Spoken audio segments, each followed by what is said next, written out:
Hi guys, Daz here from Cryptoviewing, and today I want to share with you a video that was filmed in August 2021.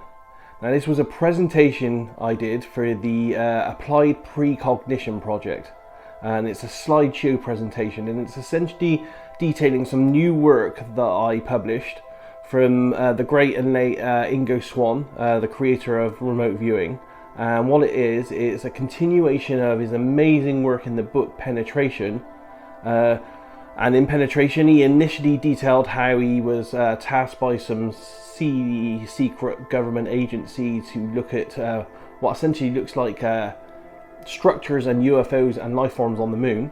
And what I do in this presentation, as I present further research Ingo Swann did on this 20 years later, when he did more remote viewing on this, and he went back to the moon to see what he could find, and he had communications with the life forms that he saw there. It's absolutely amazing stuff, and if you haven't seen it before, it's a must see if you're into this kind of stuff. Anyway, I wanted to present this to you, so we'll get straight to the video.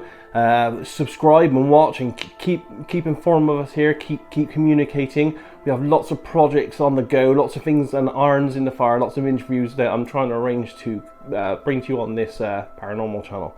Enjoy the video. Leave your comments below. Take care. See you next time. Hello, everybody. Thank you for joining us in another one of these App Talk With. And it is truly a pleasure to have Daz Smith with us today. And he is going to be talking on Ingo Beyond Penetration.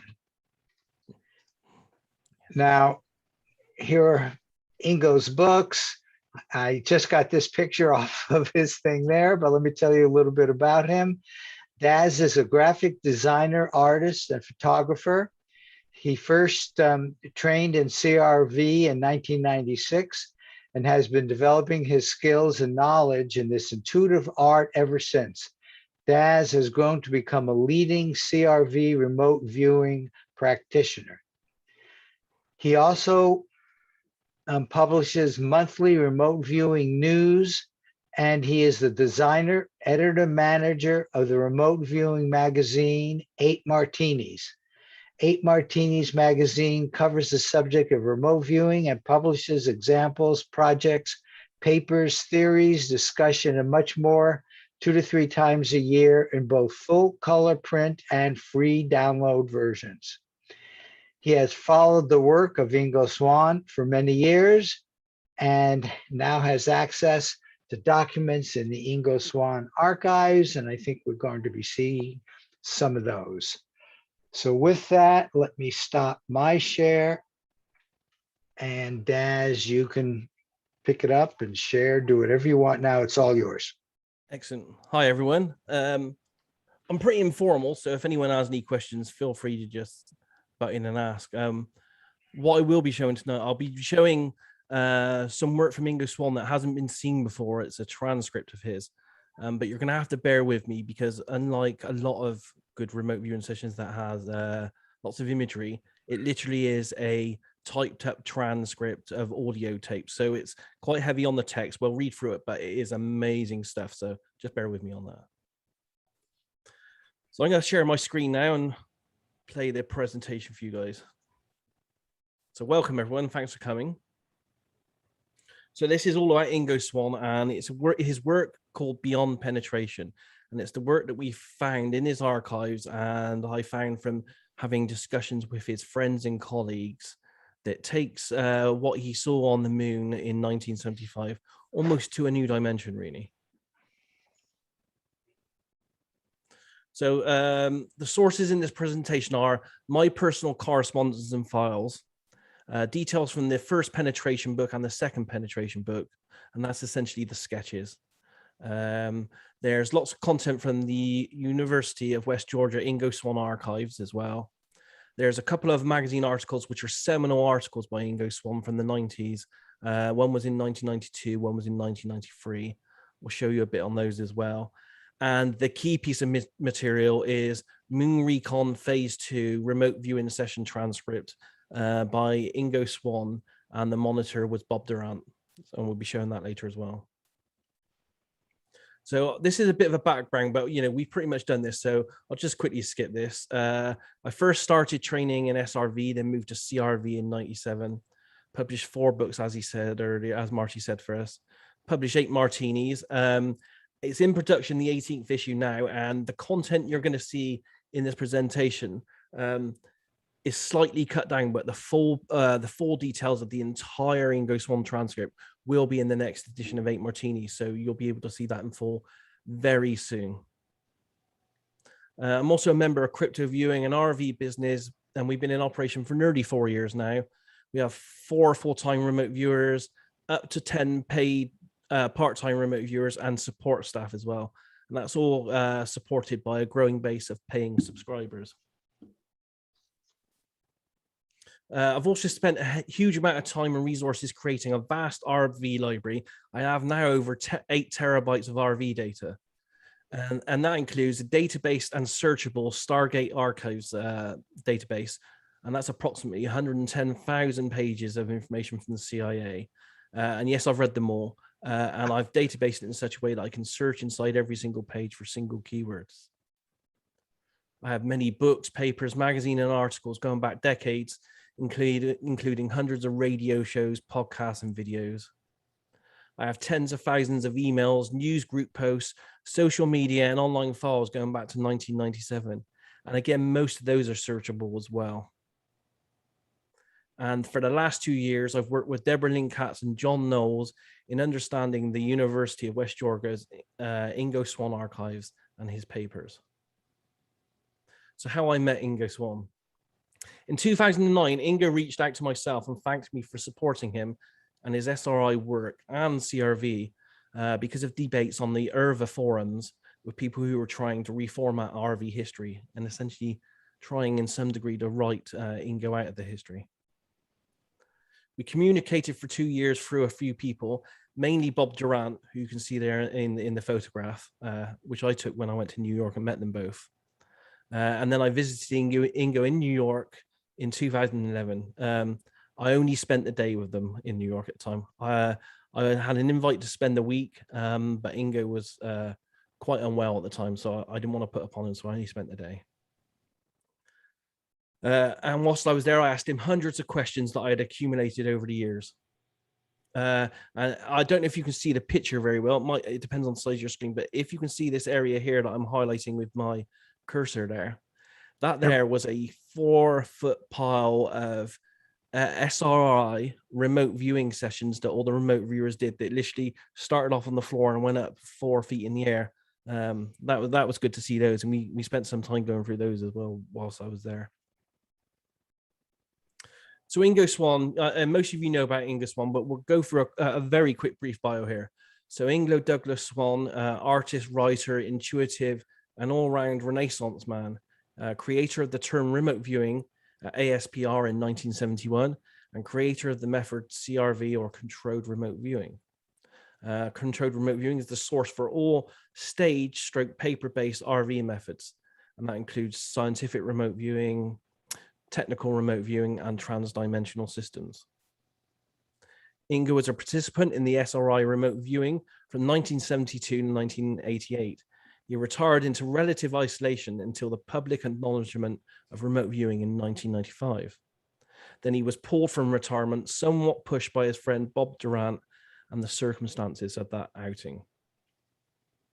Here's some of the books by Ingo. As you can see, there's some great books now. Some of these, some of you might not know too well, like Windy Song and Master of Harmlessness, because these have only just been published for the first time out of the archives by his estate and family.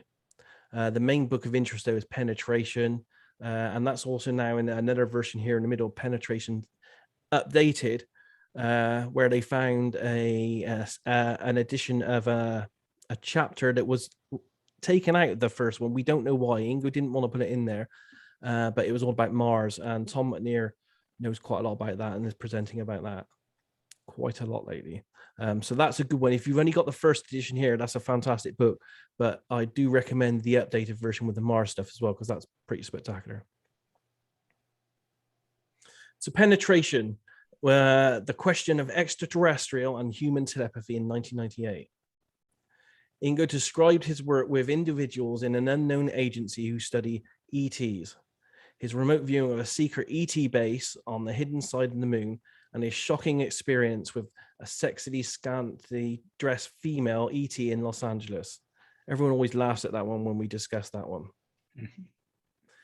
Ingo and an individual known as Mr. Axelrod took a flight to an unknown northerly destination, deduced by Swann as possibly being Alaska. Along with two twin bodyguards, Swann and Axelrod attempted to secretly watch a recurrent UFO appear and suck up water from a lake. Now, the validity of penetration, because, you know, it is a pretty amazing book with some pretty amazing claims on it. So I tried looking into this over the years. And many people have agreed, Paul Smith, Harry Potoff, and others have all agreed that Ingo wasn't one to make things up and he was an honest and truthful person. Many have also indicated that Ingo believed that he had the encounters he describes in the penetration book. Now, I spoke to Bob Durant, and he was sure that the penetration book events were a true accounting by Ingo. I also spoke to Robert Knight, and Robert Knight is a famous photographer and Ingo's friend, and he told me he tried many times over the years to trip Ingo up on the details of the book. He couldn't, and he believed it to also be a true account. When I went to New York in 2011, I also asked Ingo about the book, and I asked him several questions on it. And he made it very clear to me that the events were real and the events in the book blew him away. Continuing on the validity of this, during my research lately over the last few months, I've tracked down and I spoke to one of Ingo's longest friends. It's a person Ingo always introduced as his girlfriend, Paula. She detailed to me that as parts of several projects she worked as a psychic for Ingo, one was for the penetration people. And she also went on to tell me that they picked up her remote viewing session from her residence at 2 a.m. in the morning. And she was very interested in this. She felt it was very dramatic and very covert at the time, but it adds weight, you know, to that this whole events and the events in the penetration being that much more real. Not a lot of people have seen these because the sketches in the book aren't very well reproduced, but here are 2 pages of Ingo's original sketches for the penetration 1975 foray to the moon. And as you can see here, there's lots of really interesting structures, like there's a tower structure here. He talks about these domes here, arches or domes, very intricate buildings here. And this building here, Rang building with several legs coming off of it, very interesting. On the second page here, again, more really detailed drawings of really intricate structures here.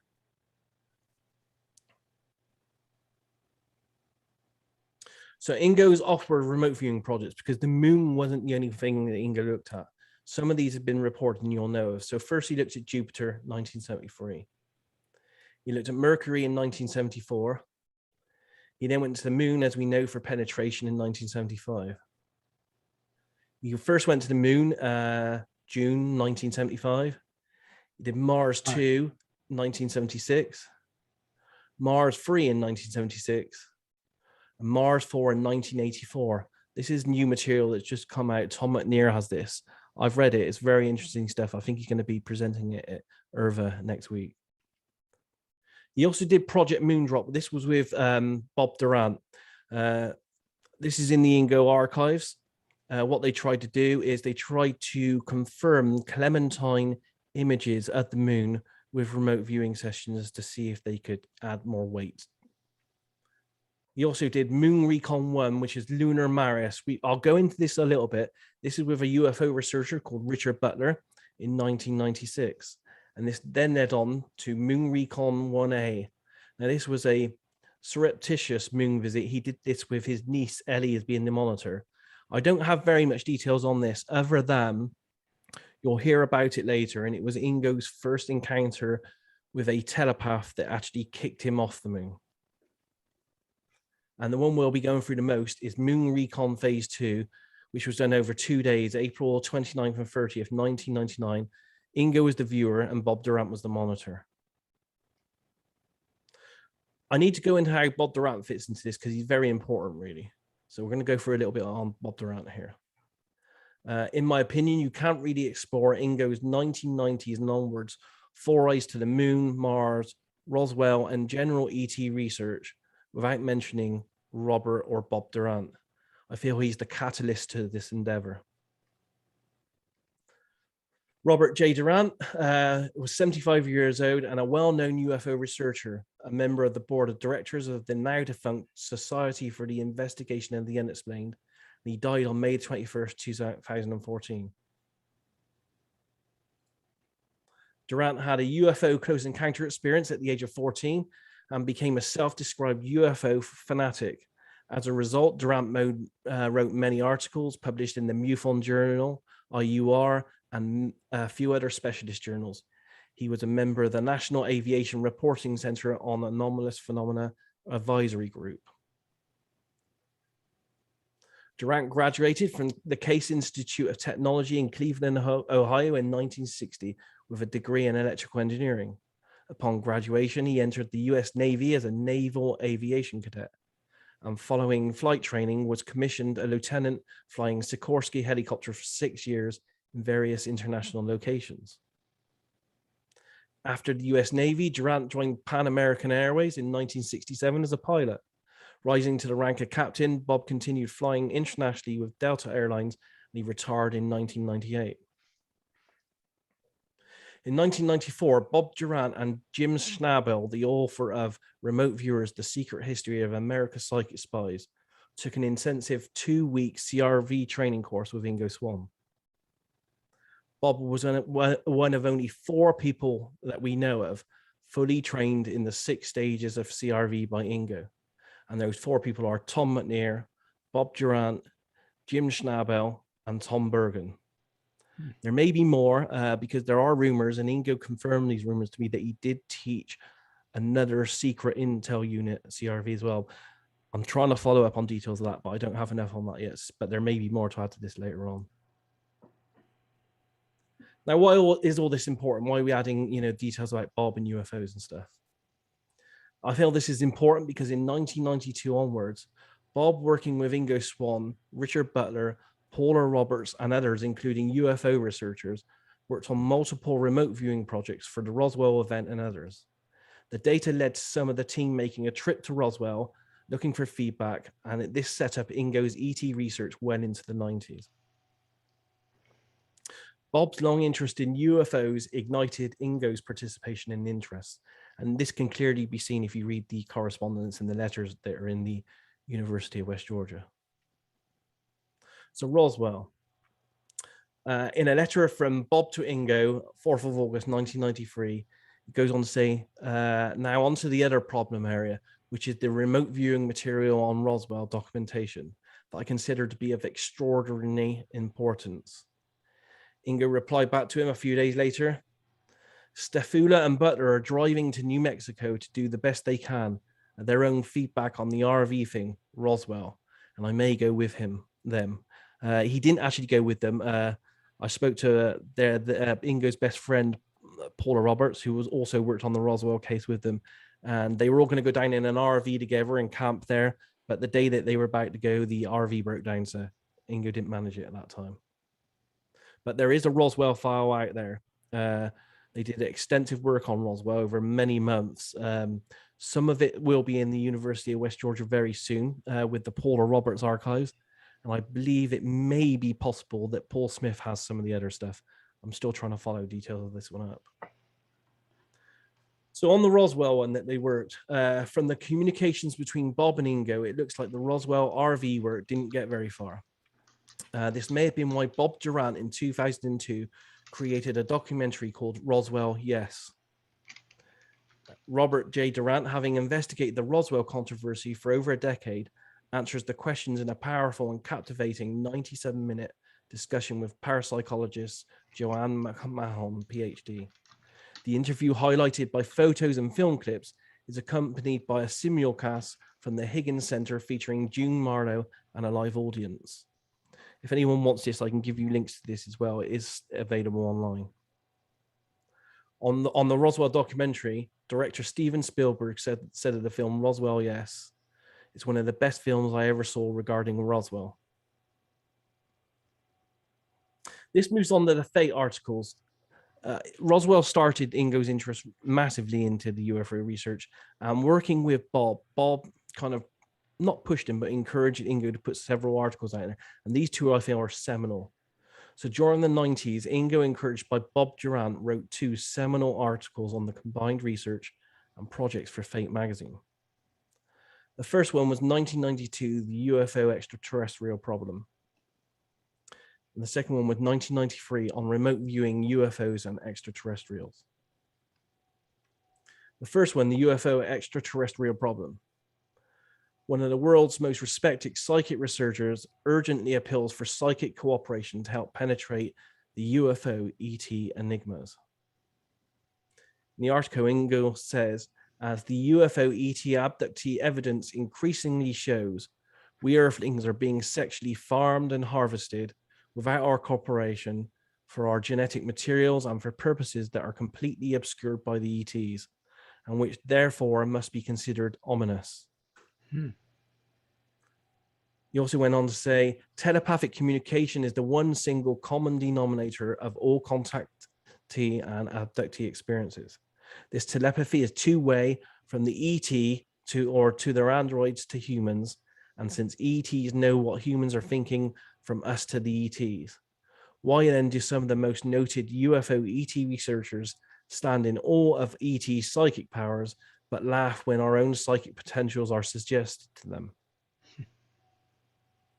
He went on to say, come on, guys, we should at least try to meet psychic power with psychic power.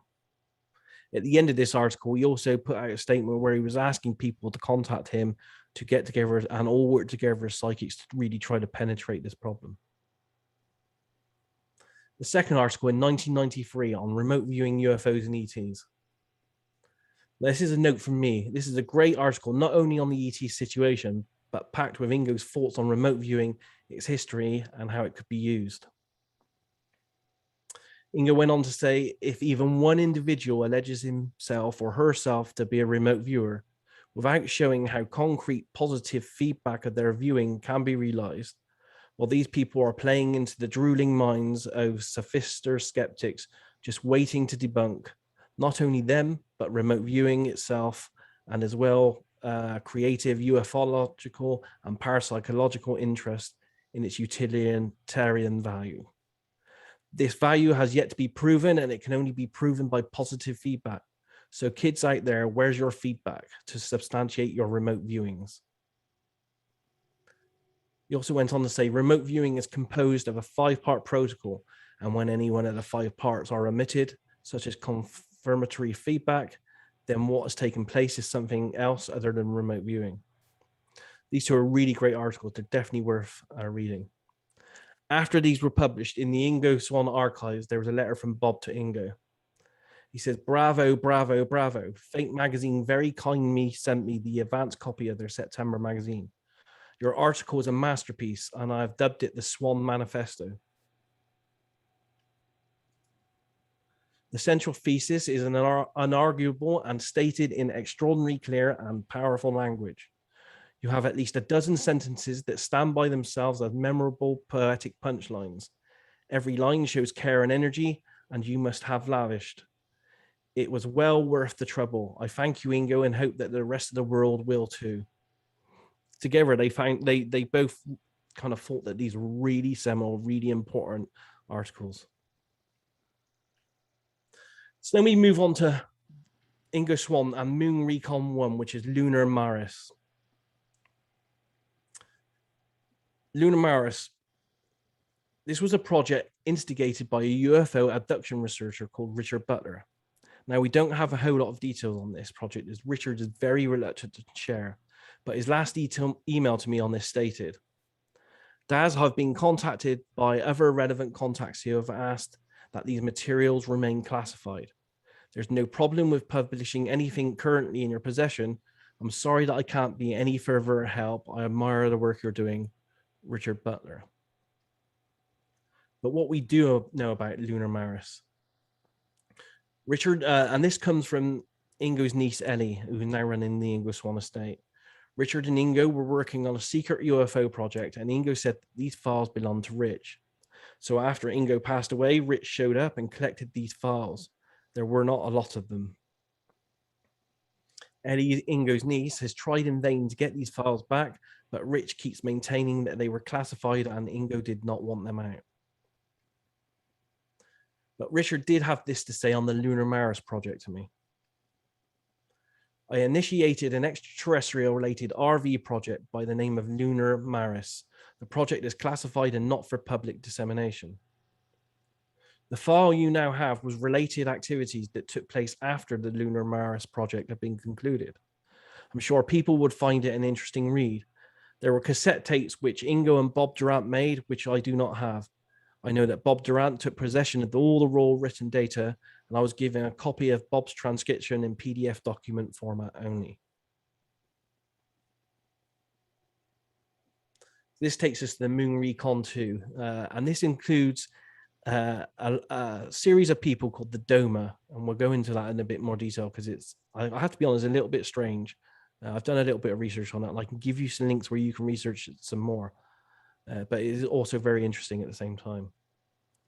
So Moon Recon 2 took place on April 29th and 30th, 1999.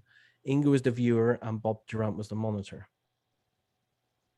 Background to this document. Essentially, the document is this as a transcript. I have the transcript, and it was also recorded on audio tapes.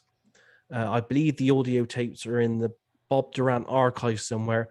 Possibly Paul Smith might have them, or possibly where the archive went to. I'm trying to investigate this at the moment, but to be honest, they may have been lost to time.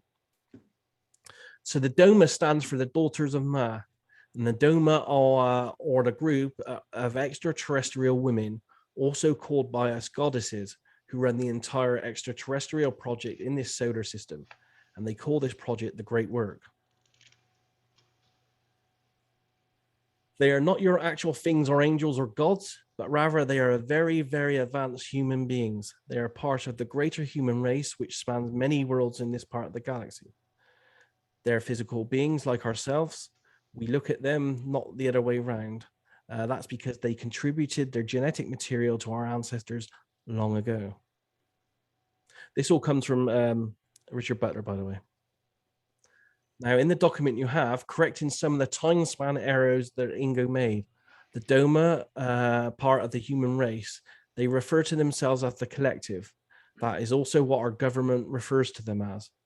The human race is around 1 million years old, and we are what we would consider its modern form. Of course, our portion of it here on the Earth is much younger, only around 50,000 years. The Doma have invited the governments of the US, Russia, and China to return to the moon and establish formal relations with them. This is why all the major powers are now in a race to return to the moon. Richard also goes on to say, that's about as much as I can say for now. The rest is classified, and it's okay for you to release what I've told you so far. There's a large-scale educational program going on now. I can't remember the exact shell name of it, but it's one involving Navy pilots, UFO films concerning aircraft carriers like the Nimitz and the America. This is my note on this as well. And as I said, I got the link here, so I can give this afterwards and you can find some more information. It's very old, but I did manage to find extra information on the Doma, or Daughters of Ma. And I believe this came from Richard Butler in the mid-90s, and it's on a website, but I've not been able to confirm this further. But I'll give you this link separately afterwards if you're interested. So this takes us to the remote viewing session itself, the Moon Recon 2.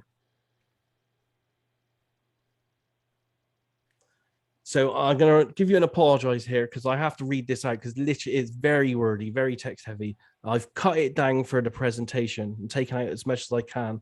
But at some point, it'd be good for you to go back and read the whole transcript because there are these little nuances in there which are really quite funny, and it shows you the way Ingo worked when he did his RV sessions. So first, I need to apologize for this next section. It's very wordy and not visual.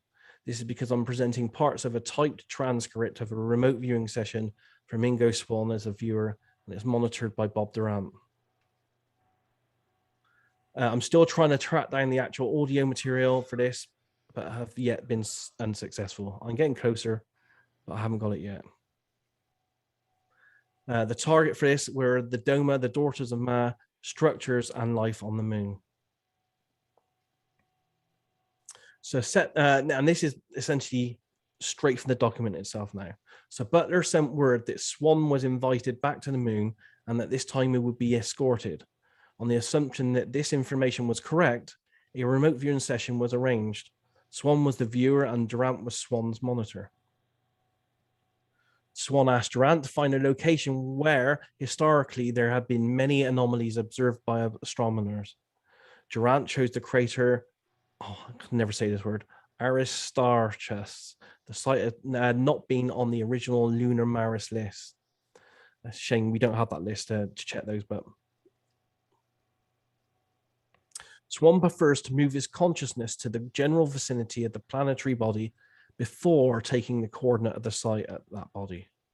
In preparation for this, he had consulted an astronomical table to determine the relative locations of the Earth, Moon, and Sun. He then sketched these on a sheet of paper.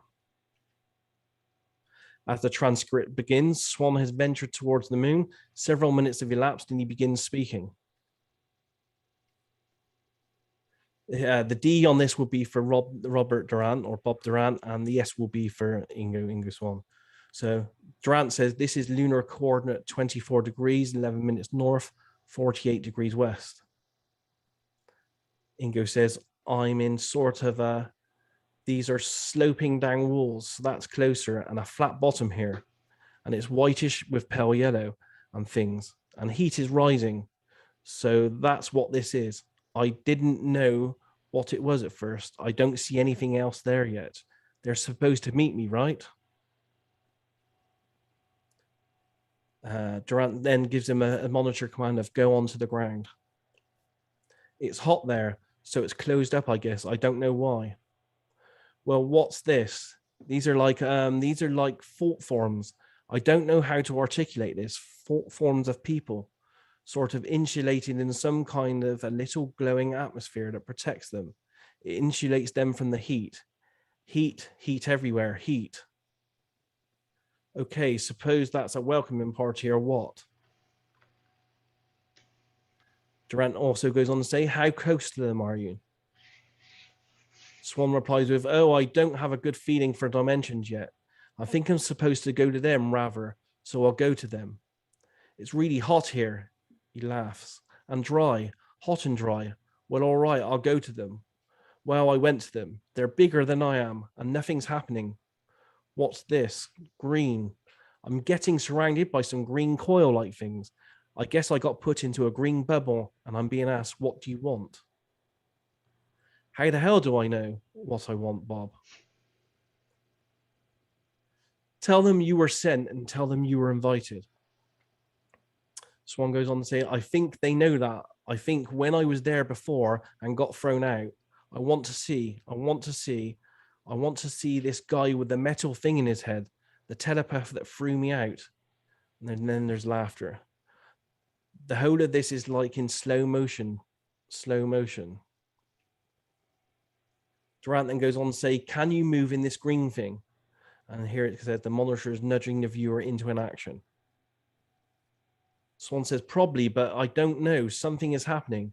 I don't know what this is. What is this? It's like a flower, a big flower. Petals, lots of energy formed around. I want to see this guy, this telepath. That's what I want. I want to see the telepathic works, factories, telepathic whatever.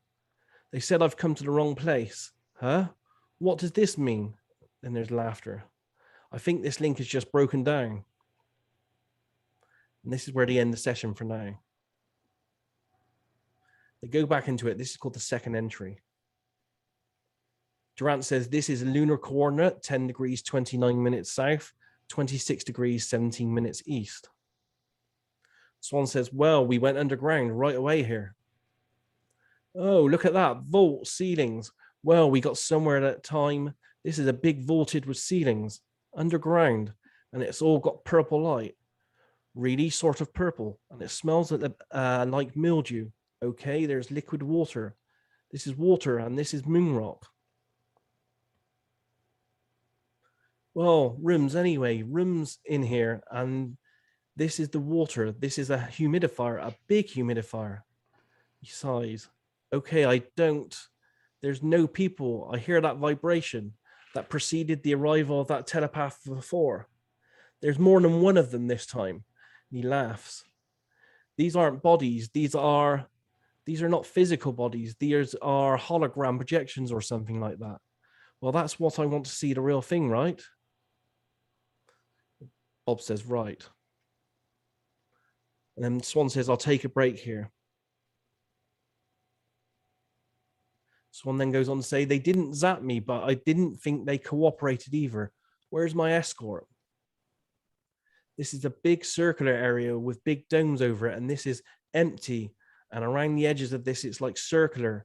And around the edges, they've hollowed it out at floors. And this is open to the water level. This is a layer of water down here that keeps all this humid. It's coolish. I think there's a woman coming, a female. I've seen her before. I saw her the last time, I think. Female. Sighs. And then he laughs. She's saying that all of the real bodies are asleep right now.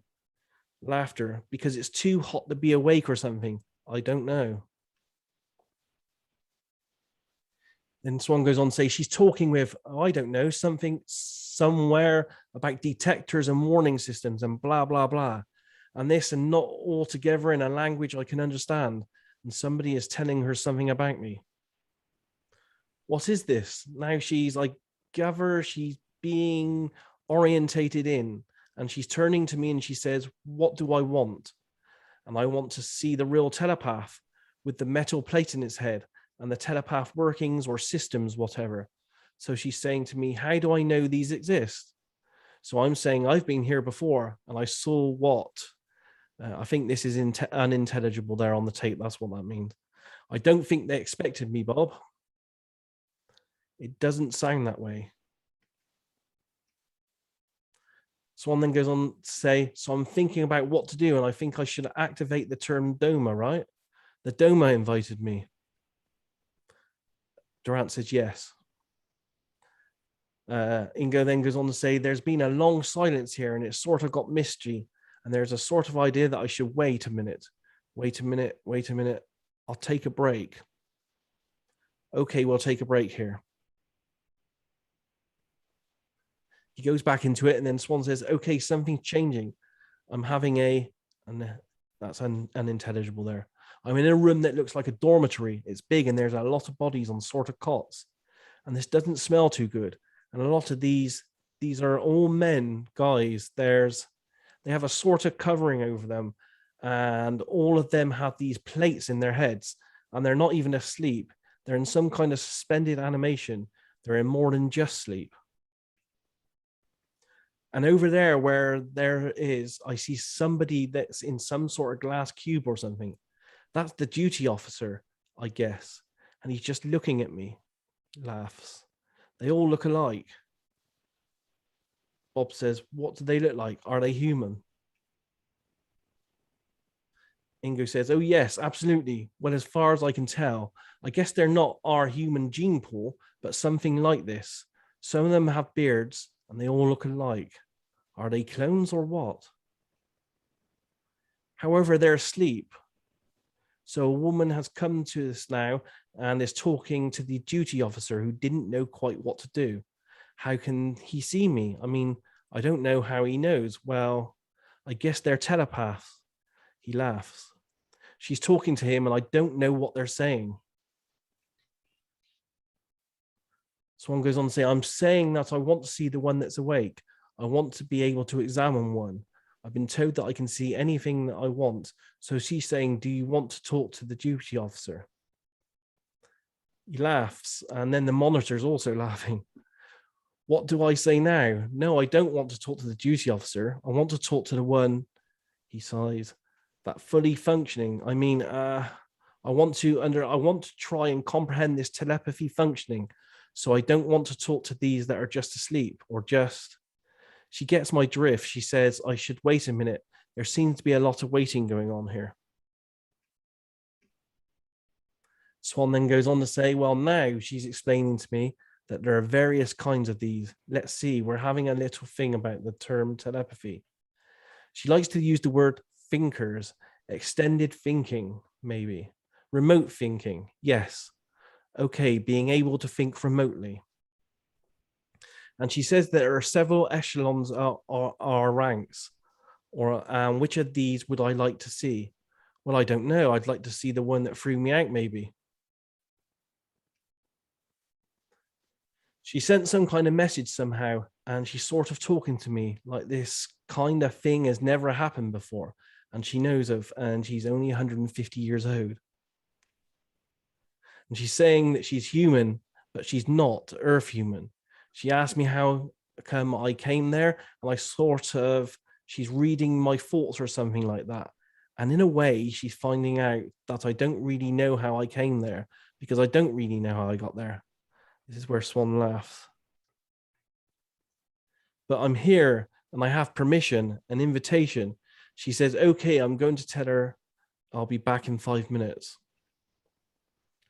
And then Durant says, well, take a break. It's 3:40. He comes back and then he says, she's saying these guys are cadets. There we go. Laughs. Oh, Christ. She's saying that all these are all cadets here and that the teachers are on the mothership. She says, I shouldn't go there. So what am I supposed to say? I'm going to say, okay, let me talk to the highest ranking thinker who's awake. There's laughter. And she says, well, I should wait a minute. And he says, God. And then Bob Durant's laughing at all this as well. Swann then goes on to say, I think somewhere there's a group now discussing this issue. About 30 or so people. There's more. Let's see, 10, 15 polls. Okay, they're going to show me something. He goes on to see, let's see. I'm back in that room. And the other spy thing, this is a big board, a big display thing of holograms or something like that. And there's about 5, 3 of which are female and 2 of which are men. And the men have the thing in their head, and it's being shown to me that it's a man-machine interface of some kind, cybernetic thing that the equivalent of brainwave frequencies that can be broadcast from this rather big console that lifts the brainwave frequencies. This metal plate there is the receiver of those energies that lifts the brainwave frequencies up to the thinking level. He then goes on to say, and they call themselves, these telepaths are called thinkers. And that seems to be a class of activity, thinking versus other entities that are programmed not to think, but just to carry out their program. There we go, okay? It's being explained to me that this module has carrier waves in it that can incorporate the moon, but a good part of this is biologically orientated, so it can't propagate through airless space. In this sense, the thinkers can maintain guardianship system that incorporates the whole of the moon and anything that comes into the moon, into the proximity of the moon, the atmosphere being the limit. Ingo then goes on to say, so if something comes into the atmosphere, the thinkers can pick it up. Gosh. And furthermore, when the thinkers pick up on it, this big hologram board makes a reasonable copy of what the thinkers are picking up on. It's displayed on this big screen, and there are a lot of other little screens too around. This big purple light that I encountered, this was the carrier waves. Carrier waves. Ingo then goes on to say, so he's a projector, and I'm being told that he's a special class of genetics. He's about 450 light Earth years old, and there are 20 of them, 20 on the moon. This is the guy who not only telepathed me, but threw me out. So he could project something. Come to think of it, the plates on these other guys are not the color of this other. These are sort of silverish, these ones, and his was sort of copper bronze color. He's, I guess, what we would call some kind of special forces person entity. And if some consciousness comes into the moon, he would throw them out again, which is what he did to me. Ingo then goes on to say, there was a rumbling. Oh dear, here it comes. This is a different kind of rumbling now, a sort of whatever and everything. He just materialized. My ear pressure's just really changed. I don't think he's altogether human. The others are sense as humans, and this one is mostly human, but something else. So let's see, he's not speaking, but the woman's speaking and saying he wants to know what you want. And I guess I'm going to say, what? I'm back. He's smiling and laughs, smiling. Ingo then goes on to say, if this guy's 450 years old, he looks like he's about 30, 32 actually. And he's letting me into his thoughts a little bit. He's also, I guess, what you would call a shape changer. He can change his shapes. He can beam his physical particles and resemble them at some other place. I'd love to know how to do that. He's saying he's an energizer. That's how he threw me out. Energizes. He projects and energizes inputs. He's at the mothership. That's 2 contingents, and they go in contingents of 20. Okay, they've shown me what I wanted to see. Shall I ask him if I can come back? He then goes on to say, they're saying they have to talk to the Doma, and I'll have to wait. He laughs. The answer is yes, but I should go to her. I should go to the crater. And he can't get the spelling of it in here. I think he's having, problems, as we all do in RV, working out what the word is. They're trying out different difficulty. They're having difficulty pronouncing the crater. Oh, they're saying when you come back, I should ask for the library learning center. That's all I need to do. I don't need a coordinate. And then they're talking about locators. Should go to the library locator. That's okay. There's one on the moon somewhere. Actually, there's 2. They're talking about 2. She's saying that the Doma are saying that I should go to the library indicator. Ingo then goes on to say the equivalent in Earth term, they're saying that that's a place where information is stored in the equivalent of bubbles or in microchips or something like that. But these are biological types of things. Durant then says, are we breaking off? Ingo says, yes. They're still, what are they saying? There's a long pause. When I get to the library locator, it's like a matrix. It can plug into you telepathically and you can ask the questions and you'll get the answers. That pretty much ends it there. So all we're going to do now is we're going to use the session notes that they wrote at the end of their session here. Ingo then said, I should have asked them what they're doing on the moon. What the fuck are you doing on our moon? Bob Durant then says, all things considered, I would say that this was one hell of a success. And one of the things we have to consider is the last time around. But you've learned a lot about the metalhead. Inga then says, this place is a strange mixture of, I guess, sophisticated equipment and some kind of caves. Some final notes on this. Ingo does go back the next day to the moon and he goes back to the locator library. But because we've gone through a lot of text, I haven't added this to this document, but I will be publishing it soon. You can pretty much see that. The locator library, this is located in Ingo's description in a ship or an object that's embedded in the surface of the moon. He describes an experience like the Matrix film of a device that allows a large data download to the brain. But as I said here, I'll leave that to another time because it goes a bit more in depth. But you guys can read that on your own when I publish all the details very soon.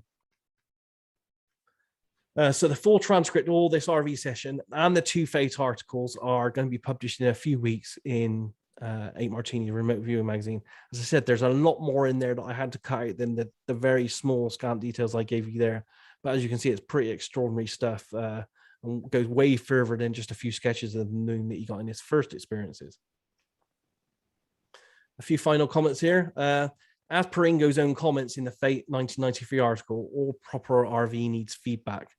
And for this stuff yet from Ingo, we do not yet have any for this data. So please keep this in mind. But I also have to say, saying this, we all know the abilities and track record of Ingo Swann. So always keep that in mind as well when you're reviewing the data. I don't know about you guys, but I found the RV data that he said in this RV session to be amazing, to say the least. And I'm looking forward to discussing it with you. Just some final notes here. If you want to see any of the Ingo Swann files, most of them are available now online at this address here. And I'll give that to you separately if you need that. And that's thank you for this, really. Thank you. And there's my email address if you want to contact me. And yeah, let's go for some comments and questions on all this and anything else you want to ask. Quick one, Daz. Daz, thank you so much. That No was probs. truly incredible, just as you said. And yes, let's go into questions. Pablo, you have one? Thank you, Mary. Sorry for jumping in. Just excited, as I think everyone is. Daz, do you think that the mothership described there could be related to the MS-15 that Ingo published in his site as a fishing exercise? Yeah, that's a good question. That's something I could explore with Ingo's webmaster, Tom Bergen, because he knows a little bit more about MS-15. MS-15 was a mothership, but it was nearer the sun, I believe. That's definitely one that could be explored. I tried asking Tom Bergen many details on that in the past, but he was reluctant to give them to me. It was as you know, it was a graphic put on Ingo's website in the 90s and 2000s as a header image, and they were kind of hoping that people would see the graphic, and people would send in remote viewing sessions, which would then corroborate what Swann saw there. But like it's kind of hard. Like most things with Ingo Swann, it's been lost to time, and we're only just trying to pick up some of these bits and pieces and put the pieces of the puzzle back together again. So it's possible, but I can't confirm right now. Yeah, more mysteries, more fun, right? Yeah, oh yes, yeah. I mean, as I said, you know, the Roswell stuff alone, I know the Roswell file's big. I spoke to Paula Roberts, she was one of Ingo's best friends for many years. As I said, Ingo always introduced her as his girlfriend. I had a 2-hour chat with her recently, and she was telling me about her, you know, her part in the Roswell file. I know Paul Smith did some work on it as well. I'm quite sure Paul Smith did some work on it, and several other noted psychics. I haven't managed to get that whole file yet, but I've been working for 2 years trying to get that Ingo Roswell file as well, because you know, it was enough to make Bob Durant sit up, take notice, and contact some of the top Roswell researchers of the 90s, and they all had access to the, you know, the material, but I don't think much happened with it after that. Got it. Thank you for sharing this. Yeah, no problems. Okay, another question. Turn on your mic, or you can put a note in the chat box if you prefer, and I'll read it. But okay. What I will do, Marty, is I have a link, and I'll put it in the chat window, to a PDF version of all the slides that I just presented. Because as I said, I'm very sorry. It's just that it was a lot, you know, it's a lot of text that I had to read through. But I've put the link there in the chat window, and people can download a PDF of all those slides. Okay, very good. Let me see. Why don't I see it? The last thing I see is Diane Robertson. Oh, there it is. She came in after you. Yep, I got it. Okay. Okay, so Diane, is that your question? I can conceptualize the moon rotating the Earth, keeping the face in a stationary position. However, do you think the moon's beings are guiding the moon to keep its face towards us?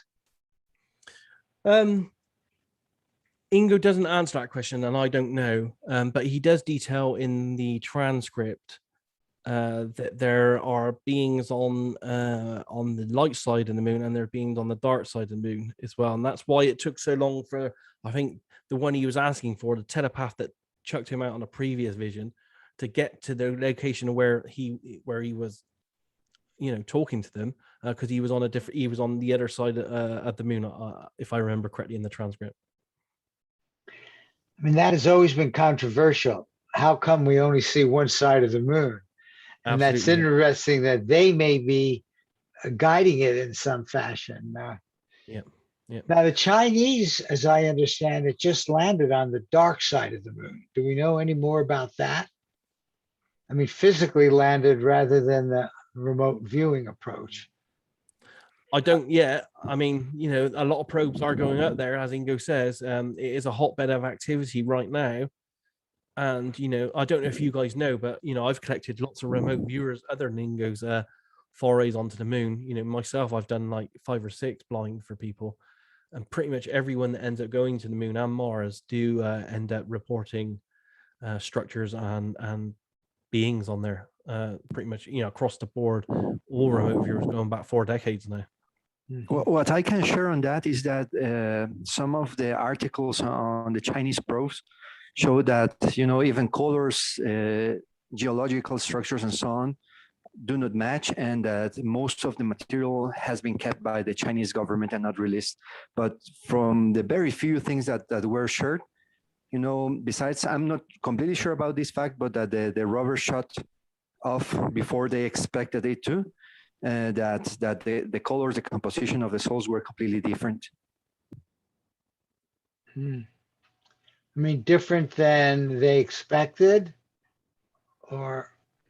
No, apparently not in an extraordinary way. But for example, the side facing to us, that the Apollo missions and the others, you know, or even the first rover on the moon, which was a Soviet one, was there. You know, the composition has a lot of I forgot the name of the element. Sorry, Okay. silicium. Sorry, and oxides and so on, and kind of is a orangey color, something like that. You know, not as grayish as we see on some of the photos, but on the other side of the moon, they were able to check a lot of more hues. You know, purplish and other ones in more variety. So maybe because one side is facing the other side is more prone to, you know, asteroids and things like that.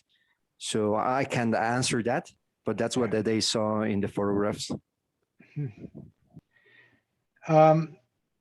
Yeah, the Doma. Let's see, can you just further well, let me just read them all here in order. Right, Daz, that was amazing of what authorization energizers had to kick Ingo off. That was interesting. I mean, go ahead. How did I think he was kicked off when he did his, again, I'm trying to piece all this together, but I think he was initially kicked off when he did the foray with his niece a few months before, and he went there essentially uninvited at that time, and that's why he was kicked off by the telepaths. And I think Ingo being Ingo, I think that irked him somewhat, and that's why he wanted to get this second invite to go back and have a proper look. Okay, the issue of aircraft carriers, where we're seeing that now, that's part of what I think is the government's program. And you sort of implied that they actually initiated that. It's almost like they are talking to the various governments and saying, it's time now to open this up a bit more, or am I reading too much into it? That's what Richard seems to indicate. Richard's a very hard person to communicate with. I've tried several times. He really doesn't want to talk too much on this, and he keeps a lot to himself. I do know a bit about Richard Butler. He was a very key UFO researcher and abductee researcher in the mid to late 90s. And I did find some cases. He was very heavily involved with a couple of cases that actually discredited the work of Bud Hopkins on a famous case in New York on the I think it was the Brooklyn Bridge abductee event. So he did some. He was heavily involved in that. There are some kind of indications that Richard Butler himself was an abductee, but I have no idea where this Doma or Daughters of Ma originates from. To be honest, he hasn't gone into detail on any of that. And someone wrote, sorry. No, I go ahead. wanted to share that there's an early reference, not directly, and I would agree with Daz's, phrase that it is odd or strange. But if you ever have researched a Second World War, literature, there's this person, Maria Orsic, and everything, how it evolved, and even supposedly she separated from everything that was going on. It correlates with the Doma very much, so it could be an interesting research subject at any moment. Yeah. Well, they want to communicate with us. That was one of the things in there, and I think you said something about that. Now, how they want us to become more and more telepathic? Yeah. What they do go on about in the transcript as well is that what's happening in the universe with the bases on the moon and Mars and stuff is part of I think if I get it right, a 40,000 year migration that's been going on. And it's almost like we're looking at the moon as being a forward operating base for them in this. It's mind-boggling, the stuff that they're talking about. Right. And they said something about being here a million or more years ago, but in another form, I suppose. It's what I find really interesting is the fact that they have two sets of telepaths, or allegedly, that's what Ingo describes, two sets of telepaths, a set of telepaths that are offensive and a set of telepaths that are defensive. So they are actively stopping people without invites going and looking at certain things on the moon. So I find that very interesting. Yeah. And as you say, and as Ingo said, it sure be nice to get some feedback. I mean, we have all the pictures of the pyramids and the face and things like that, but major facilities on the backside of the moon and more people on the front, and similar things going on with Mars. Yeah. You think they'll ever let us know physically? Maybe would they think we're not ready? Has any of that come up in these discussions?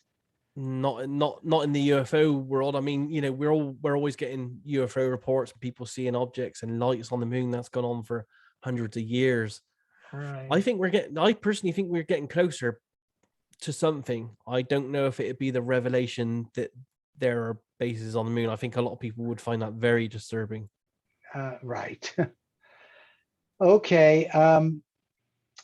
Okay. First encounter. Can you see the text box too? Who else is experiencing the calling to collective consciousness,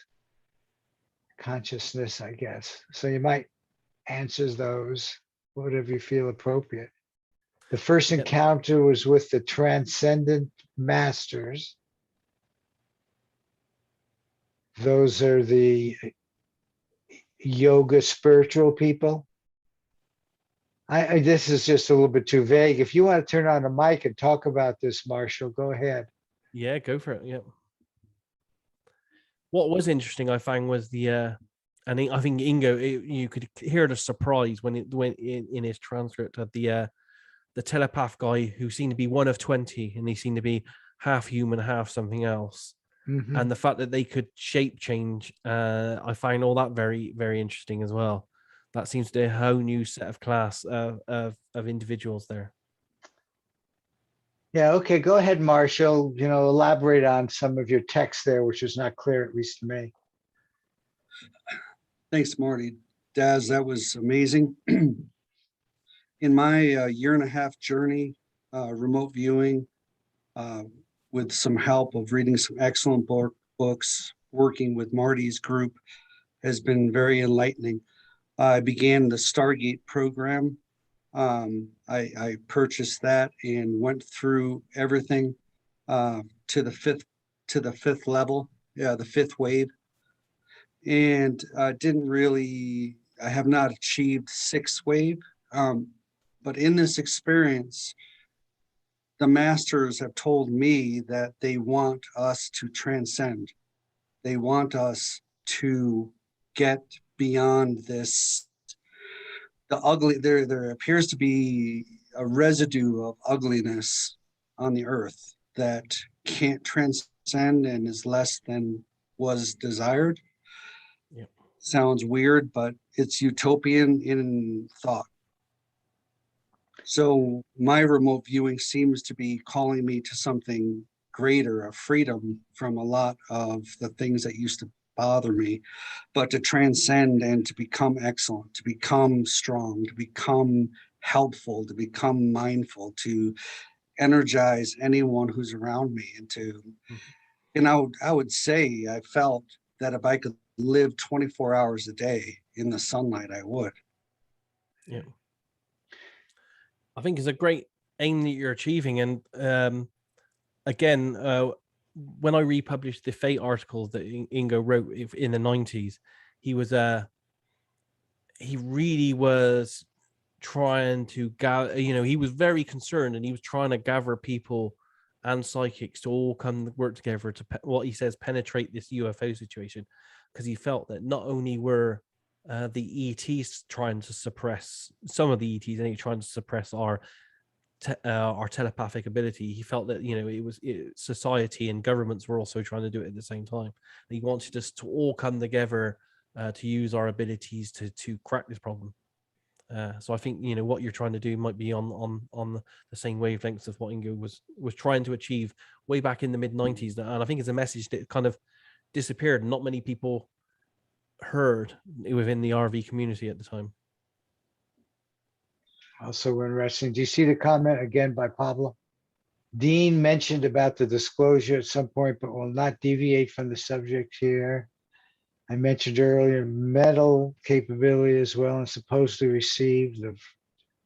Okay, I know about Bob Dean and the Vril-crafts and all that kind of stuff. Yeah. I mean, okay. we have documents where, I have documents and they're on my website from McDonnell Douglas when they were researching UFOs in the 60s. They came to the conclusions. Ryan, I think his name's Bob Wood, came to the conclusion, working for scientists at McDonnell Douglas in the 60s, that telepathy and the psychic ability is at the heart of the entire ET situation, how they move the craft and everything. And they knew that back in the 60s, and they did their own remote viewing trials off the back of it and everything. What about precognition? A different angle on remote viewing and telepathy, but I don't know. Many people have talked about this image of way in the future where they are now, and they're communicating us in the past, and then we can communicate with them in the future to get things done. How does precognition fit in here? I don't know yet. I'm a beginner to looking into the ET side of things, if I'm honest with you. Yeah. I think it needs a huge amount more research. And again, the problem, as Ingo said in some of his articles, are when we're looking at this, even Ingo's stuff that I just read out, is feedback really. How do we see how accurate this kind of information is? I give Ingo's stuff some credence because we all know the abilities, the recorded abilities of Ingo. So I don't see why he would be that far off of it. But yeah, precognition, I don't know at this stage. Well, it's very similar to the remote viewing, the consciousness and all that. I was particularly interested, and there's more we should read there, but the fact that he talked about telepathic-like machines. Yes. I used to think about telepathy, coming from the deep part of the personal consciousness, but they seem at least to use machines of some sort, and they had cadets who had this metal in their heads and metal plates. Yeah, very strange. Right. Yeah, all linked to machines, and if anyone was intruding, it would psychically it would ping up on the machine, a bit like we would see in a movie's early warning system, some kind of missile warning system type situation. I know. It's amazing. But for telepaths, it's just like, whoa. Yeah. Well, I remember when Ingo said that there were rings around Saturn. Everybody said that's impossible. Nobody believed them. They called them a kook. Some people wouldn't even take the things. So, but it is the feedback that made that so credible, and getting feedback now, I guess, as you say, that's why missions are going to the moon and Mars. Yeah, oh yes, loads of them. All the most credible countries are going at the moment. Yep. Okay, here's your comment about that California sexy ET. What do you know about that? Well, it's in the penetration book. Ingo said he was just at a supermarket one evening, and he looked up, and there was this amazing looking woman, beautiful looking woman, but he knew instantly that she was like radiating this energy, that she was just not human. And he talks about how he was following her around a bit because he was just amazed about what he was feeling and seeing. And then out the corner of his eye, if I remember correctly, he actually saw the two twin bodyguards that in a previous excursion had escorted Ingo to the secret facility where he did the remote viewing for this government entity. So that made him realize that they were there, obviously following or looking after this woman type thing, and he scarpered out there pretty fastish. Interesting. And by the way, I do stand corrected. I must have said Saturn, ring around Saturn. He, of course, talked about them around Jupiter before I think it was Voyager even got there. So thank you. I stand corrected. And I just want to say as well, even though, with John and Deborah and many others, we've spent a few years now trying to piece all this together, I'm under no illusion that we know everything. There are so many holes in all these documents and what we know about what Ingo did and projects and stuff. Ingo was meticulous in archiving and keeping notes and records and stuff, but at the same time, there are still serious holes in the history of all this. And I'm sure with further research, because I know that the family kept quite a bunch of files back as well, that there's probably a whole lot more information out there on all these type subjects and more. And hopefully one day that we'll get access to them and be able to piece it all together a little bit better for people. Well, and also get access, hopefully, to the actual caves and things of that sort. That's ultimately what we need. Telepathic abilities weakened in space. Z Donna thought you heard that. So that's why they needed the metal antennas. I guess so. Ingo didn't go into why they had the metal plates in their head. I assume though that would be the reason. There's some kind of interface between their minds and the machine he was talking about, that machine holographic interface. As I said, there's another few more pages where he goes in depth into how he gets to this library that's half embedded in the land of Mars. It's almost like he says a spaceship that's been half buried in the dust. And he goes into this spaceship and, he tries to have this kind of Matrix type kind of, if you remember the films where they used to plug something in the back of your head and download Kung Fu in 2 seconds. They essentially tried to do that with Ingo and download a huge amount of information, but something goes wrong in the process and it doesn't quite happen. And he goes into detail on that situation as well. But, I felt because it's all words and transcript, I didn't want to go much further into all that at this stage. But that concept, of course, and just as you said it with the Matrix, you somehow wonder if indeed there are telepathic contacts going on all the time. That stuff comes up to us, to creative people, and they write these books, which indeed are accurate to the extent that telepathic translation can be done well. Because stuff like this happens over and over again. Well, I think it's definitely possible. And, just going from Ingo's description there in the transcript, they, from what he was saying and experiencing, they actually seem very friendly. He talks about being kicked out previously when he wasn't invited, but the experience he details in this transcript seems very friendly. They seem very accommodating to everything that he wanted them to do. Yeah. They seem to want to teach us to advance. Yes. Okay, distance to the mothership. I don't know what that means. Where's the calling for today's remote viewers and precogs? Again, I don't know, Marshall, exactly what that means.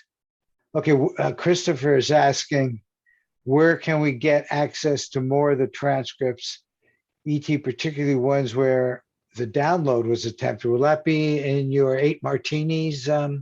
Yeah, that's part of this whole transcript. And as I said, what I did on the slides, as I said, I knew from the beginning it's very word heavy.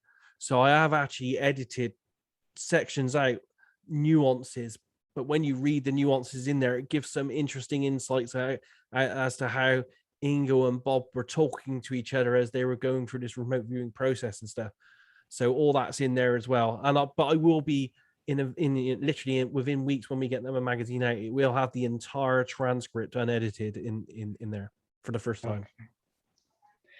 Okay, that's great. That certainly answers that question.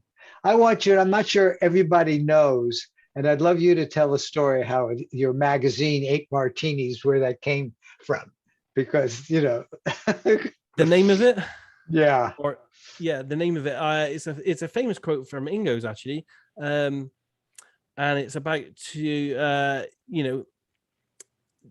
intelligence community, when they were getting the information from the remote viewing team at the time, the information was so intense and so good that they felt that they would have to go out and have eight martinis to recover from it. Right. And we're hearing more of that stuff now. And I literally said to some people on Reddit the other night that I've been in the RV community now 25 years, and I've really hardcore gone into the Stargate CIA files. So I've seen all the RV sessions in that. And the information and the data I'm seeing from today's modern day remote viewers, in my opinion, absolutely far surpasses what they were doing way back in the 80s. I think maybe it's some kind of 100th monkey kind of situation going on here, where everyone's getting better with each generation. But the new remote viewers I'm seeing today, and some of the remote viewers are they're in the chat list right now. The work there is far superior to the stuff that I see from the 70s and 80s. Other than a few good cases like Pat Price and Hedda Hamid and Joe Moneagle and a few of the others. But the majority of the RV in public domain nowadays is far superior. That's wonderful. Do you think your Doma or human ETs have anything to do with that? I think it's most likely. I don't know if they always go under the name Doma or if they do it under other work, and maybe they're even part of what's happening with this abduction scenario, because when people are abducted, usually they do usually see the small 4-foot high grade like beings, but we know that they're essentially robotic, almost like genetic robot type things, and they're programmed, and there are taller, more gentile, slow moving, higher beings that are in control of those robotic ones. Maybe that's the Doma people. I just do not know at this stage. I don't think any of us do, but it's definitely worth exploring a bit further. Well, the image of those taller ones, and please, others keep asking questions and talk about this, is so fascinating, has always been that would be maybe what human beings evolved into way in the future. And those are the ones that are trying to get us to evolve. I mean, you look at us now, we're not very evolved on this planet right now. And someone said it's just like dirty. But oh yeah, absolutely. I mean, half the people out there argue, we got half the world arguing with the other half on whether they should wear a mask or not. Yeah, like that, right? When we got this huge, I think when I read the stuff that people like Ingo did, and this was way back in 1999, it just blows me away really, because it has so much power and ability. It shows us the things that we could be doing with RB, the ways we should be looking at our place in the universe, rather than being so insular and looking at these petty little squabbles that we seem to on a day-to-day get involved with, instead of looking at the bigger picture. I know. Yeah. And remote viewing happens to be one of the perfect areas of that, where there's so much there, and yet still most scientists won't accept it. Yeah. And that's one of our biggest challenges. A lot of us are just talking to, preaching to the choir, I guess they say, something like that. Tesla was mentioned here. Any connection with Tesla in terms of limiting frequencies?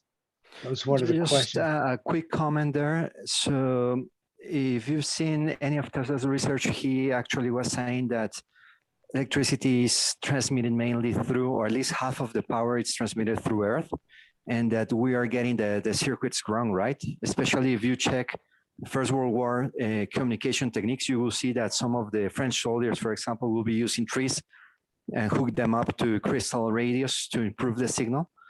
And well, in recent work by Eric Dollard, who kind of replicated and learned how things worked from Tesla technology and everything that went afterwards, he was saying that, we actually should see the Earth as the main part of the circuit. And in the transcript, these guys or these entities were saying that, that they could share some stuff and was limited to the moon, to the extent of the moon itself. So from an electrical point of view or engineering point of view, it's more or less listening to the exact same thing.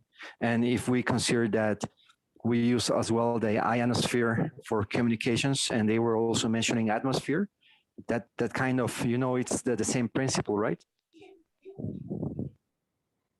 Interesting. Yeah. Okay, here's two actually. Are all abductions, I guess your opinion, and did Ingo have anything to say about this? Are all abductions physical, or are they so real they seem physical and people are mistaken? Oh, that's a good question. I don't think Ingo had a saying on it. Although there might be something, there's definitely something on the 1992 article. Again, that will be in, I'm going to, Fate Magazine to give me permission to republish that in entirety. So that will be in the magazine as well. My research, though, I did quite a lot of research for about a decade on it. And there is a very small percentage that might be non-physical. But there again, they whoever's doing these abductions seem to have the ability to make themselves and the local environment and the people they're abducting maybe non-physical at a certain degree as well. Because there are instances that we've had from reports from abductees where they've actually gone through walls and gone through windows that are closed, so they've actually merged through the physical things. So I think it's probably on the levels of both. I think these beings, whoever they are, can manipulate. A bit like what Ingo said with the shapeshifter one. He could change his form and go wherever he wants and be whatever he wanted. Yeah, I think in our community anywhere, we don't question this abductee thing. Outside, they certainly do. I don't know of any reports of abductees being killed, though. They're almost always returned. They are returned. Well, I mean, the thing is, there are millions and millions of people around the globe that go missing every year, and some of them are never seen again. I see. You're right. you can't know. There are as well, and I don't want to upset some people out there, but there are instances that I've seen reports of, and I've seen photographs of, and I've seen many recordings of what they call the human mutilation. So if you've seen the animal mutilations, where you've seen the cows, animals with their eyes cored out and their bottom parts cored out, all that kind of stuff, I've actually seen photographs of humans that have actually gone through the same experiences as that. So they're trying to learn our biology. Would like in the late 90s, there's a famous case of a soldier that was abducted and he was found mutilated, exactly the same as the cattle in Brazil in the 90s. Okay, there is always a negative side to all of this. Yes, whether we like it or not. And we discussed this on the Friday chats as well. I think it's they may because we've got to understand there's probably more than one non-human life form interacting with us. Some of them may see us the same way that we see cows and cattle. Mm-hmm. They may have that kind of mentality and treat us in the same way as we treat, some of us treat animals. Right. And maybe that's where these telepaths, the good ones that want to protect us, do as much as they can. I'd like to think that. Yeah. They seem to have the technology to be able to do that.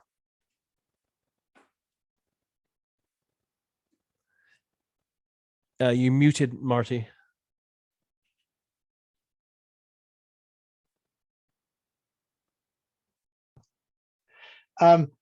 Which is the big picture question with everything we've learned, and we keep learning. Okay, and you're on top of this. And the good Doma or whatever would be favorably inclined towards us growing. What should we be pursuing, and how, where? That was a question in the text box. Such a good one. That's a very good one. It's I think it's contradictory. I think we should keep doing what we're doing, and maybe some of us should get together more and try to use remote viewing in a bit more of an exploratory investigation of the universe way of moving ahead, but in a bit more of a controlled manner, a bit like what Ingo tried to do when he asked people to get in touch with him to do this kind of project where in the early 90s. And I don't think he succeeded in getting people to do it too much. I think we as a community could do that. And the more we disseminate and put the information out there that we find, like this Ingo Swann transcript, I think it would help everyone slowly adjust to the indicators and the possibility that we're not alone, we're not the highest life form on the tree kind of thing. Right. Help us adapt to it, because that alone is hard that's going to be hard for a lot of people to assimilate with, that we aren't the top. Right. And right. Is there anyone that you know of that's getting in touch with them from time to time, like Ingo did? Now that Ingo's gone, who's sort of picking that up? Not that I know. I know of several groups, that are occasionally being tasked with Moon and Mars targets, and we're kind of picking up stuff, but no one that's actually at this moment in time set up a project or a team of people that are actively going out there target by target, or maybe even using the coordinates we know from things like these remote viewing sessions and Ingo's contacts to take it at the next stage further. Not yet, but I'm kind of interested in maybe thinking about setting up something and doing a project myself. Yeah, I think, you see, like the stuff I know about and I've been involved in is to get the information that in fact can be provided as feedback, Yes. Physical stuff on the moon. What Ingo did was get telepathically in touch with them. And it seems like that maybe that's the kind of project that if you could do and get other people involved in, that would be great. I am thinking of setting something up along those lines, yes. Okay. And I don't know if I've talked about this with you, but I also, myself and another group of, not group, but some of the remote viewers in the community, like Deborah Lynn-Katz and a few others, we did do a paid project recently for the people behind essentially the Nimitz disclosure stuff as well. So we did work for some of those people looking at remote viewing a future UFO event that they would be involved in. Oh, so that was a precog thing. That was a precog thing, yes. Interesting. And that was a blind community effort of, I think, 15 remote viewers. And I've seen the report, and all remote viewers got very coherent, very informative data of this future event. And I know went to all the relevant people, how put off, and all the people that are involved read the report. Interesting. Wonderful. See, even that's that group, which is obviously part of the disclosure, and you guys getting together, that's great. Okay, and ETs Among Us 1-3 are recommended. I don't know what that means. Anika, I can hardly recommend, pretty hardcore stuff.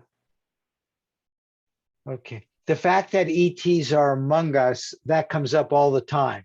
Did Ingo have anything to say about that? Did these people, Doma, have anything to say about it? No. Other than his book Penetration, where he even saw them at the supermarket, which I find shocking. Because even now, as I'm going shopping myself, I'm laughing to myself. Could you be walking past one of these people every day and you just don't know? It's very possible.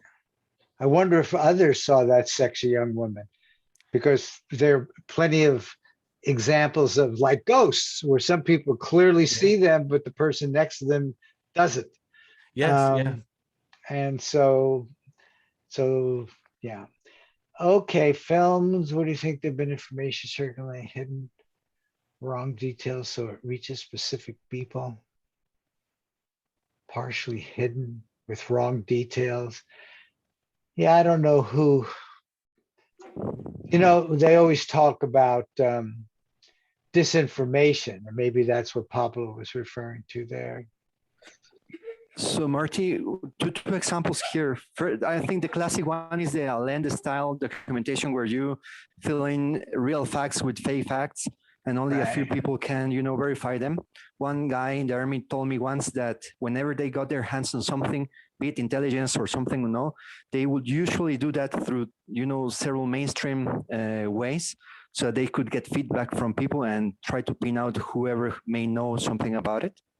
And the other point is, for example, Tom Burden in his book Excalibur Briefings. I don't remember if it was the first one or the second one. I knew one of the guys that he referred to in one of the short stories he shared there. But actually, the guy told me, Tom kind of disguised the story, and only a set of people that were, at the time, we know what he meant there. But he really created a horror movie out of the incident that was not that extreme. So he told me probably was just for the ones that needed to know, and a way, before the internet to get people to receive information. I don't know. I've heard about that, seen that with this specific case, but not sure if anyone else has heard of similar situations. Yeah. Yeah. There's, All right. No comment.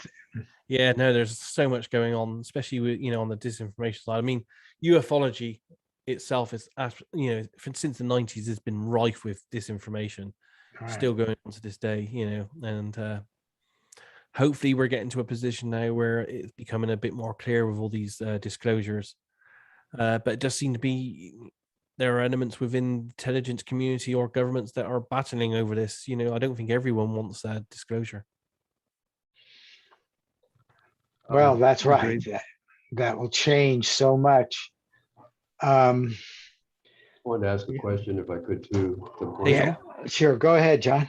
Yeah, I missed the initial part, but I just wondered, Daz, if you've talked about Ingo's document about the subtle and UFO factors, that whole paper from 1999, that long piece he wrote about Earth side and space side factors. Have you talked about that, or is that going to be in the? I didn't include that, or the big long one he did to Jacques Vallée either. That's pretty interesting piece of work as well. So will that be in the A martinis? So that material? Not at this stage, no. Because each time I want to use it, or we want to use a piece of the Ingo Swann materials, now we have to go to the estate and ask, and right. A lot of the time they don't want us to use from the University of West Georgia archives. They don't want us to use full files. They only want us to use snippets of information and then reference it in articles, not the entire right. thing. So all the stuff I'm using didn't come from the University of West Georgia archives. Because there's a lot of interesting material in that paper, which is about 80 pages, as you know, and yes. So hopefully that'll get out in one form or another. But I mean, Ellie's been very cooperative generally, but you're right, she's very limiting in what we can actually quote at length. So those 80 pages are not unsealed, is that right? So you can't summarize it for us, is that what you're saying? We could summarize, but we can't quote in detail. Okay, why don't you guys summarize what you're talking about here? Yeah, I think all of us would like to know. Well, I didn't come prepared to review it. Maybe Daz remembers it in detail. No, I don't, to be honest, because I've been preparing this one. But there are, what comes down to, there are other documents. As I said, there's this big document that Ingo prepared for Jacques Vallée as well, and Jacques Vallée is a very important person in the remote viewing, IT, ufology field. He did a really thick document on some kind of ET kind of UFO hypothesis thing, and that's in the archives as well. But I haven't read that one in depth either. John, as I said earlier, there's so much stuff and there's so many holes and all this that we still don't know, and there's still information missing. And even Bob Durant's files, I've been trying to track down Bob Durant's files because he died not long after Ingo. And literally this week alone, I found the people that have the 5 boxes of the Bob Durant files. But I also found at the same time that Paul Smith did a deal with Bob Durant's widow before the files went to these people. So I think Paul may have had access to all of the good remote viewing data out of it. I can actually, give an idea of some of the parts and some of what's in it, if that would be useful at this point. Yes, Yeah, 'cause I yes. The haven't- fact that you brought it up, I know you thought it was of interest. Please summarize what you remember. Well, I'm looking at it now. Part one is called Some Unacknowledged Dimensions of the UFO ET Situation. And it talks about Earthside mentality and space-side mentality. For example, difficulties in applying the Earthside fuel drive thrust reality as an explanation for space-side vehicles. The Earthside concept that Earthside man is unique in the universe. He lists about 20 of those and then has a bunch of pages on each of them. The possibility of intelligent consciousness existing as a universal concomitant of the cosmos. The Earthside rejection of Earthside energetic realities. Part two goes on to a hypothetical consideration of universal mainframes of intelligent consciousness. And the need to examine Earthside lenses, for example. So it's very interesting. It's more psychological, and it's not like Angela Thompson Smith channeling 26 ETs. It's not like that. It's more like Ingo's speculating or arguing about the history of the people on Earth, and also what these entities that are in space and come to Earth think, and the contrasting mental frames that we have and physical frames that we exist in. So I was a little disappointed when I read it, but on the other hand, it's rare, it's Ingo, and it's got a lot of interesting material in it. Amazing. It's just hard to know what to do. Many people looking at us would say all of us, 31 of us, I think there were 37 before, are crazy. And that's one of the things we just have to get over, because we know so much of what we're talking about is true, and yet the scientific community and people, so you know what, I think people in general are more accepting of this stuff than the scientific community. Yes. But maybe we're doing just what we're supposed to be doing. I suspect that is. We are educating. More and more people are joining the various groups. More and more people are getting involved, and maybe that's exactly what we're supposed to be doing. Okay, other questions, comments? Astronomical book I read. I saw and I heard what I heard. Okay. Okay, I don't know. Maybe there's no more. I mean, this has been fantastic, Daz, and I just thank you so much for sharing that information with us. And I look forward to seeing the 8 Martinis magazine. And then we all just keep pondering this. I know, and I do think that does happen. I think at night, all of us, when we sleep, we're like pondering this stuff. And, I know I at least get motivated to do different things. I'm sure all of us do. And I would like to think that's coming from a really good place in the future. I really like that model. First of all, it says we made it, though at least some form of humanity made it. Okay, with that, again, thank you very much, Daz. And my pleasure. It's been fun. Okay, wonderful. And we'll certainly stay in touch. And you all, as I said, if we get more, we'll share it with you. There's entire hose in the remote viewing, Ingo Swann, CRV history of things that people don't like to talk about, but there are massive holes in it, and hopefully one day we'll try to get a footer picture on all this. Well, that's right. And I'll certainly have you back to give us this new information as you find it. I think you already have more than is out there. So until we get together again, bye now, and thank you again. Take care. Bye, everyone. Right.